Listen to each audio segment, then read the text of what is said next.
Gasolina a subir, pero o governo decidiu absorber algo de gasto. Meneer, com essa que te ajudava?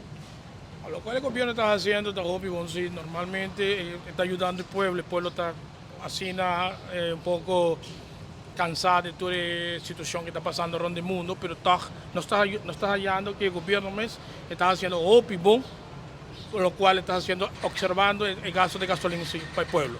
Ja, a diferença tem um tique, sim. E agora o governo decidiu ajudar tem preço. Você sente uma diferença? Ah, sim, é hora sim. É hora sim que ajuda a nós rural. Que preços que ajuda nós, lo da roupa bom para nós. Bom, tá sentir muito. Bueno, sim, tem todo dia. Claro, no está sintiendo el día. A mí está una persona que está corriendo entero día arriba calle, me está sintiendo el tour día, casi todo día me tiene que poner 25 florines de gasolina, y no te llega tampoco, va a correr entero día con gasolina, pues tiene que poner un ticket más, pues tiene que poner casi 50 florines de gasolina para por correr entero día con arriba abajo para en Aruba, ¿comprende? Gasolina lo subiu, custa quase 50 cent, pero toca ela subiu menos. O governo decidiu absorver o gasto. Como você sente essa que vai ajudar por fim de luna?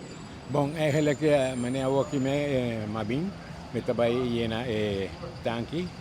Anto esai nota vai corre para louco, pero me spari. Você sente toch uma diferença ou o governo decidiu absorver gasto, por lo sente que ele ajuda toch de carreira como taxista?